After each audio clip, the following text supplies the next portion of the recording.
સંસદમાં હોબાળા વચ્ચે નાણાપ્રધાન પી ચિદમ્બરમે યુપીએ 2નું વાર્ષિક 2014નું વચગાળાનું બજેટ રજૂ કર્યું। આ બજેટમાં ટેક્સદારોમાં કોઈ ફેરફાર નથી કરાયો, જ્યારે અમુક ચીજો પર એક્સાઇઝ ડ્યુટી ઘટાડી સામાન્ય માણસને રાહત આપવાનો પ્રયાસ કરાયો છે। હવે નાની car, SUV car, scooter, bike, સાબુ, ફ્રીજ, ટીવી અને ભારતમાં બનેલા મોબાઈલ ફોન સસ્તા થશે। બજેટ દરમિયાન ચિદમ્બરમે કહ્યું કે કાળા નાણાંના 67 મામલાની માહિતી મળી છે। વિદેશી રોકાણ રોકવાની કોશિશ ન થવી જોઈએ તેવો અનુરોધ પણ નાણાપ્રધાને કર્યો। ચિદમ્બરમે જુલાઈ 2014 સુધીના ખર્ચાઓની મંજૂરી માટે સંસદમાં લેખાનુદાન પણ રજૂ કર્યું અને યુપીએ સરકારની ઉપલબ્ધિઓનો પણ ઉલ્લેખ કર્યો। ચિદમ્બરમે દાવો કર્યો છે કે ગત વર્ષની સરખામણીએ મોંઘવારી દરમાં ઘટાડો થયો છે અને વિદેશી મુદ્રા ભંડારમાં $1,500 કરોડનો વધારો થયો છે। દેશમાં 7 નવા એરપોર્ટ અને 7 નવા પરમાણુ રિએક્ટર બની રહ્યા હોવાનું ચિદમ્બરમે કહ્યું। ઉપરાંત 10 વર્ષમાં 3,89,000 કિલોમીટરના રસ્તાઓ બનાવાયા હોવાનો દાવો નાણાપ્રધાને કર્યો હતો। કેન્દ્રીય નાણાપ્રધાને રજૂ કરેલા લેખાનુદાનમાં સુરક્ષા ક્ષેત્રે બજેટમાં 10%નો વધારો કરતા વન પોસ્ટ વન રેન્કની વાત કરી, ત્યારે આ નિર્ણયને ઐતિહાસિક ગણાવતા કોંગ્રેસ ઉપાધ્યક્ષ રાहुल गांधीએ જણાવ્યું કે हिंदुस्तान के लिए तैनात रहते हैं, खड़े रहते हैं, आज भी खड़े हैं, पहाड़ों पे खड़े हैं। हमारा फर्ज बनता है कि हम उनकी पूरी मदद करें। इसीलिए मैं सरकार का, प्रधानमंत्री जी का, कांग्रेस प्रेसिडेंट सोनिया जी का बहुत धन्यवाद करना चाहता हूं कि इस पे एक बहुत ऐतिहासिक कदम उन्होंने उठाया।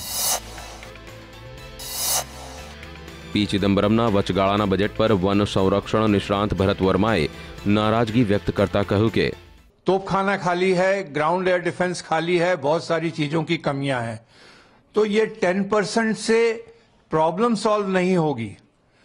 एयरफोर्स के पास फाइटर एयरक्राफ्ट नहीं है तो वो क्या एनसीसी के ग्लाइडर्स के साथ फाइट करेंगे? और आर्मी के पास एम्युनिशन नहीं है तो क्या वो लाठी से फाइट करेंगे?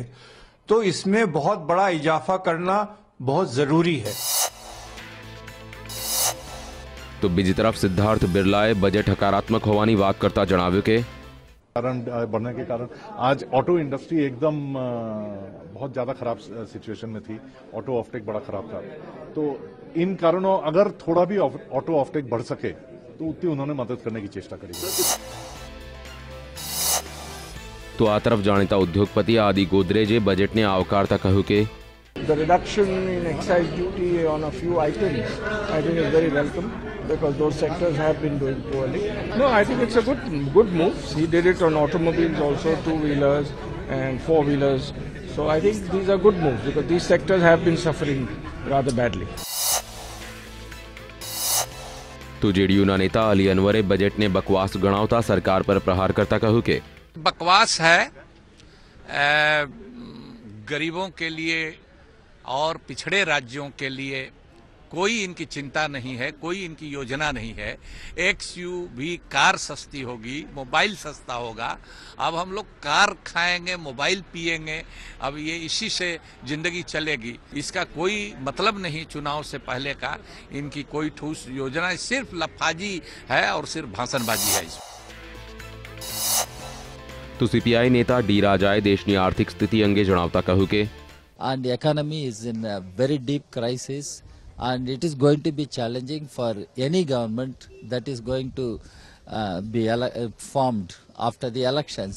And he has not, the finance minister Mr. Chidambaram has not left a strong economy. He has left a very weak economy which is in a very deep crisis. લોકસભામાં વચગાળાનું budget રજૂ થઈ રહ્યું હતું, ત્યારે બીજી તરફ સંસદની બહાર સસ્પેન્ડ થયેલા ટીડીપીના સાંસદોએ બેનર સાથે સૂત્રોચ્ચાર કરી પ્રદર્શન યોજ્યા હતા। ઉલ્લેખનીય છે કે તેલંગાણા મુદ્દે સંસદમાં હોબાળો થતા ટીડીપીના સાંસદોને સસ્પેન્ડ કરાયા હતા। જગમોહન રેડ્ડીના નેતૃત્વવાળી વાયએસઆર કોંગ્રેસ દ્વારા દિલ્હીના જંતર મંતર ખાતે આંધ્રપ્રદેશ વિભાજન સામે વિરોધ પ્રદર્શન કરાયું। પાર્ટીના નેતાઓ અને મોટી સંખ્યામાં સમર્થકોએ તેલંગાણા બિલ રજૂ કરવા સામે વિરોધ નોંધાવ્યો, તો જગમોહન રેડ્ડી દ્વારા હજાર જનમેદનીને સંબોધન પણ કરાયું હતું। આગામી લોકસભા ચૂંટણીમાં વડાપ્રધાન બનવા અંગે અન્ના હજારે મમતા બેનર્જી અને અરવિંદ કેજરીવાલ પર પ્રતિક્રિયા આપતા કહ્યું કે एक ममता बनर्जी उन्होंने मुझे जवाब दिया कि हम सत्ता में आने के बाद ये 17 पॉइंट अपनाने के लिए तैयार है। तो मैं अभी उनको मैसेज दिया था, अगर तैयार है तो आप एफिडेविट करके देना जनता को, मेरे नहीं, मुझे नहीं, जनता को, देश की जनता को ये एफिडेविट करके दे दो कि हम सत्ता में आने के बाद ये 17 पॉइंट अपनाएंगे। अभी जो अरविंद ने इस्तीफा दे दिया, मेरा मानना ये है कि भले अरविंद में थोड़ी कमी थी, ऐसा मान लिया, कमी तो नहीं है ऐसे वो बोल रहे, लेकिन मान लिया कमी है।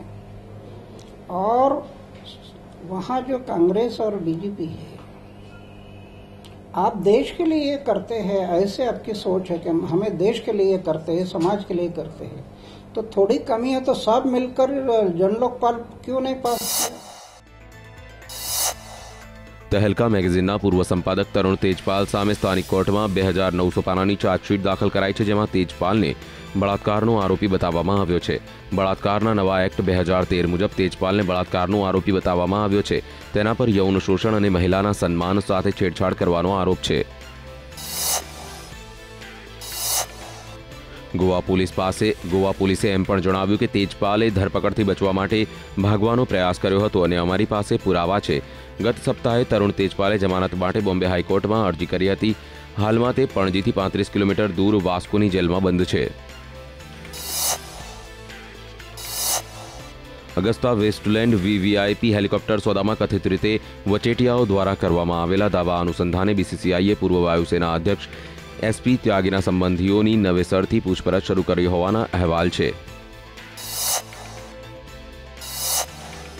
અંદાજિત કરોડો રૂપિયાના આ હેલિકોપ્ટર સોદામાં થયેલા ગોટાળામાં કથિત રીતે વચેટિયા હોવાનો જેના પર આક્ષેપ થયો છે, તેને આપેલી માહિતી અનુસાર અગાઉ પણ અનેક લોકોની પૂછપરછ થઈ ચૂકી છે, જેમાં આ સોદામાં કોઈપણ પ્રકારની લેવડદેવડ ન હોવાનું પણ સંદીપ ત્યાગી દ્વારા જણાવાયું હતું। રક્ષા મંત્રાલય દ્વારા કરવામાં આવેલા તમામ કથિત આરોપોનું ખંડન પણ કરાયું હતું। હિમાચલના શિમલામાં સૌથી ઓછું -2.4 ડિગ્રી સેલ્સિયસ, જ્યારે મનાલીમાં -6 ડિગ્રી તાપમાન નોંધવા પામ્યું છે। ચારેય તરફથી ફેલાયેલી બરફની ચાદરે જનજીવનને અસ્તવ્યસ્ત કરી તો નાખ્યું છે, છતાં પણ લોકો કુદરતી સૌંદર્યનો ભરપૂર આનંદ માણી રહ્યા છે।